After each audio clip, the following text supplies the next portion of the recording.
Ravens Wrap is sponsored by Bud Light, jctickets.net, Geico Insurance, Donaway Furniture, Ocean City Golf Club, RussellStreetReport.com, Comfort Inn Gold Coast, Holiday Inn Express, the original Green Turtle, hosted by the Blue Ox Bar and Grill.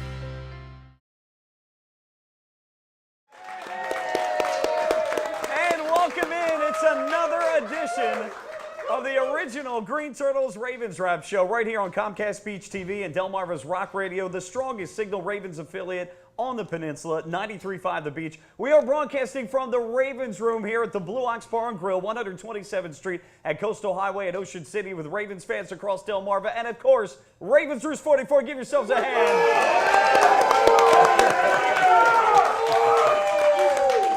Welcome into week number 4 of the NFL for your 2-1 Baltimore Ravens. Coming up, we're going to recap the 30-9 victory over the Houston Texans. We'll talk news and notes, take a trip around the rest of the AFC North, and preview the upcoming game against the Buffalo Bills. Kickoff at 1 o'clock up in Buffalo. On the radio, of course, that's preceded by the network pregame show at 12:30. And, of course, our show airing at 11 o'clock on 93.5 The Beach. Hey, the Ravens Wrap Show would not be possible without our friends at the original Green Turtle, the Blue Ox Bar and Grill, our friends of Bud Light, which provide us with some nice prize packages for those of you in the audience. Comfort Inn Gold Coast, Geico, the Ocean City Golf Club, jctickets.net, which provide tickets to the Ravens game. Of course, we have drawings here at the show. Our friends at Holiday Inn Express at Northside at Ocean City, right next door, and Donaway Furniture as well. I'm Mike Bradley from 105.7 The Fan in Baltimore and locally on 92.7 WGMD. To my left, we have Sandy Unitas joining us as a special guest. Yeah. Welcome, welcome. Thank you, thank you. Yeah. Had a hard time keeping up with you today. I know. We'll talk about that in a second. And to our left, the owner of the Green Turtle, one of the original founders, Steve Pappas. Steve, welcome. Thank you. You know, I just want to say before he gets to Bobby, I'm going to cut Bobby out. It's such an honor to have Sandy Unitas here because all of us are Baltimore fans and we know what John Unitas meant to Baltimore, and I know what John Unitas meant to Stephen Bisciotti. A good friend of ours, and it's an honor to have her. Yes. Thank you. But I will tell you a story, and we were talking about this before the show. Last night, my dogs woke me up like at 3 o'clock in the morning, so I'm up all night. They took off on me in the neighborhood, you know, running around. And I ended up watching a show, it was called Any Given Sunday. And on that show, you guys remember, John Unitas was the coach of the other team, which we were talking about the uniforms. I don't know who they were supposed to impersonate, but I was watching John Unitas, and I was so intrigued by it. And I was telling Sandy about it, and she said something that was kind of interesting. I said he had no intention, no desire whatsoever to be there. But our oldest son, Joe Unitas, was in Hollywood, and we were still trying to figure out if he had any talent, but we didn't know. And he wanted Dad to do it. And that's the only reason John agreed to do that. So they were stuck in a hotel room for a week, and John got so aggravated, so they finally gave him a beeper so he could get out and walk around until their time came up. But that's what parents do, right? That's right. Whatever you do. Now you can go to Bobby. Well, now you can go to Mike, Bobby. you know what? If Steve didn't have insomnia, we would have never known that story. So There you go. Oh, yeah, Al Pacino on one sideline and Johnny Unitas on the other. That's quite a combination That is there. Good stuff. pretty cool. Bobby Vermillion, of course, joining us as well, host of a bazillion different golf shows up and down the East Coast, former host, of course, of the Stallions Sports Show. Welcome back, Bobby. It's good to be back. It's good to be back. Well, guys, let's set the scene. Last week, the Ravens come in at 1-1, the Houston Texans at 2-0. The Texans were the first team since the merger in 1970 to win their first 2 games on the last play of the game. So they came in undefeated. Now, for the Ravens, they were without Ray Rice for the first time since 2009 with the hip flexor. Bernard Pierce started in place of him, and Sean Drawn, who was signed 2 weeks ago for special teams purposes, served as the backup. Defensive lineman Chris Canty and Brandon Williams, linebacker Arthur Brown, and wide receiver Deontay Thompson were all inactive for the game. For the Texans of note, their left tackle Dwayne Brown was inactive. Ed Reed made his first start as a Houston Texan. A little odd to see him in those colors. That's the business of football these days, folks. Ray Lewis, of course, was honored at halftime as he was inducted into the Ring of Fame. He did not do the scroll dance, though, as he thought it would be respectful, hey, to move on. And I guess that's where we will start again. I think that the other day, was the final page in a great chapter for Ray Lewis and Ed Reed in this organization. And now after that's finished with, now we move on and start a brand new chapter. And it got off to a great start with a 30-9 win, guys, over the Houston Texans.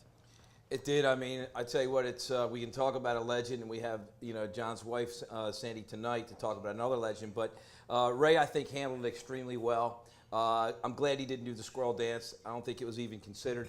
He looked great in his suit. He came out first before they introduced the defense. Obviously, the stadium had a lot of energy there, and it was just good to see him there. And I think Ravens fans was great to have him back. Kind of fitting that Ed Reed was there as well, although albeit in a Texans uniform. But it was a great day and a great start. And then at halftime with the ceremony, I think it all went well. And I think that's behind us now. I think it's behind the Ravens fans. Ray's not a part of this right now, this team, and I think they've moved on. And I think we're trying to make a point to do that as well. It's funny. I was watching Mike and Mike in the morning, and Chris Carter was on. And Chris Carter was talking about the impact that Ray Lewis had when he came back last year. And he didn't physically have a great second season, but just Ray Lewis being there, we all think this is true. It might be a mystique. We don't know what it is, but it really did urge the Ravens on to win the Super Bowl. And he talked about how bad the Ravens were playing against the Texans up until 2 minutes into the left in the first half. Right. And he comes out and he gets on the sidelines, and all of a sudden everybody gives him a standing ovation. Everyone sees him.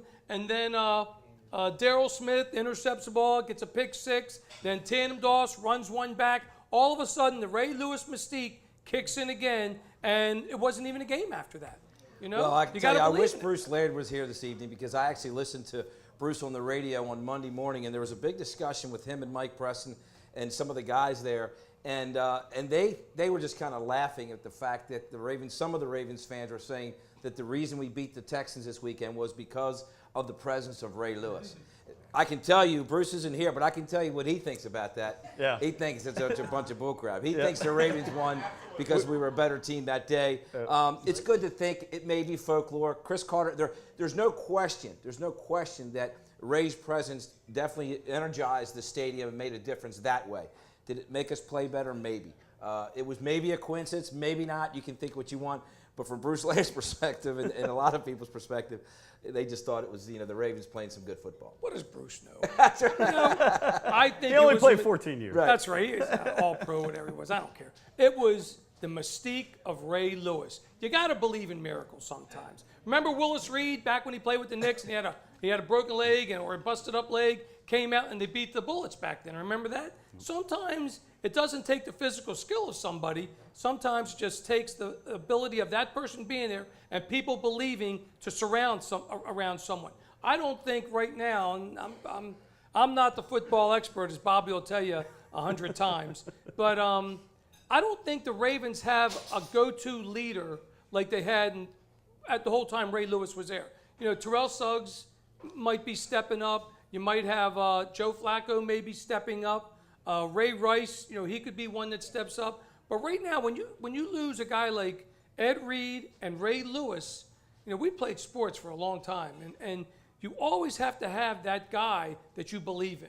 And I think that's what Ray Lewis means to the Ravens. I think they should hire him. They should hire him and keep him on all year. Yeah. I think it's ironic, though, that the game-changing player, what got started in two big plays that changed the turn of events in that game, the interception by Darryl Smith, the linebacker, the guy that replaced Ray Lewis, though, that he was the one that undercut that route, ran it back for 6, and the turn of events, the punt return to Tandem Doss. But that Darryl Smith who replaced Ray Lewis, that's what got it started. I find that to be a little ironic. Who knows? The football gods are on our side. A little bit of everything. The team did play very well. There's no question about it. Sandy, while we have you up here, you're a part of a Ravens Roost right around the corner in Fenwick Island, I believe. I know you've got a golf tournament coming up. You guys do a great job in the community. Why don't you talk about that for a second? Oh, great. We're Ravens Roost 96, and we're in Delaware. We're the only Ravens Roost in Delaware.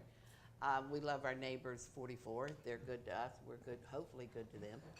Our golf tournament is Ocean City Golf Course, October the 25th.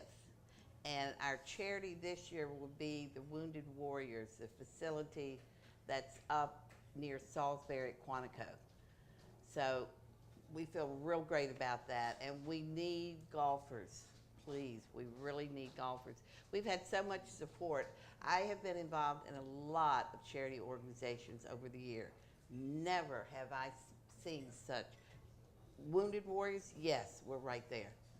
So we need some golfers to come out and help us. We have whole sponsorships. We have a banquet. We have a silent auction. Anyone want to donate anything, we'll take that too. Who do they contact? Who would they contact? A phone number maybe, or a contact person? Well, we have a website, and I don't know it right off. Susan's back in the back. www.ravensroost96.com. All the forms are on there. All right, ravensroost96.com. .com. And you can Google search it. I'm sure Ravens Roost Yeah. Fenwick Island, you'll find it there. So, right. Yeah. And you guys are on Facebook as well. Just put that in the search box for those of you that are on there, and you can find that information as well. Okay. Yep, And then very good. I'd give my number out, but Yeah, everyone will be calling. You'll be getting so many dates you won't know what to do. yeah, right. Tall, That's dark, right. and handsome, right around the corner. Absolutely. Well, Well, thank you, Mike. Really, we looking forward to this. It's Absolutely. our third year, and it's building. absolutely. Well, you're going to be on my radio show tomorrow talking about it. We had a heck of a Absolutely. time getting you there. The big accident on 24 today, but we'll get you there tomorrow. But we appreciate you stopping Yes. by. No And question we about do it. have two possibility of players. My son Chad works with the Ravens organization. It's a question mark on him. And Tommy Maddy, of course, he's trying his best to confirm it with us. So we'd love to have you all out. We'll have a lot of fun. Excellent. Thank Sounds you. good. That's Sounds great. good. We appreciate it very much so. Well, folks, we've got a lot to get to as we come up on the show. A lot of transactions during the week. We got AFC North to break down. Of course, a lot with this game as well. A lot of good things, certainly defensively, that we can talk about. The offense still a work in progress, no question about it. So we'll talk about that. Special teams and a whole bunch of stuff. So make sure to keep it here. Again, don't forget our radio portion of this program airing at 11 a.m. at 93.5 The Beach every Sunday, online at WZBHRocks.com as well. But we've got more to come. So keep it here for the Blue Ox Bar and Grill, the Ravens Room, Ravens Roost 44. Give yourselves a hand. It is the Ravens Wrap Show, Comcast Beach TV and 93.5 The Beach. We're back next.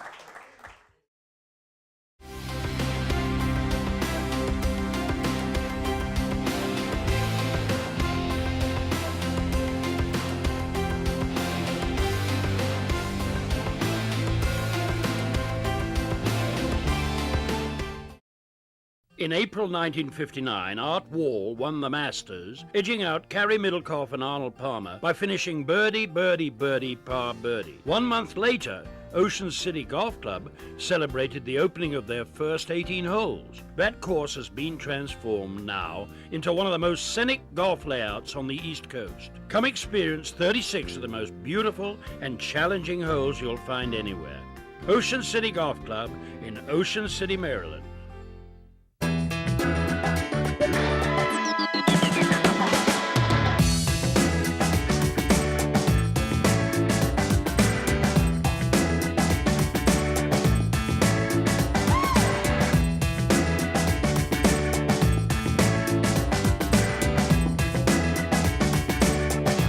Come see us at Blue Ox.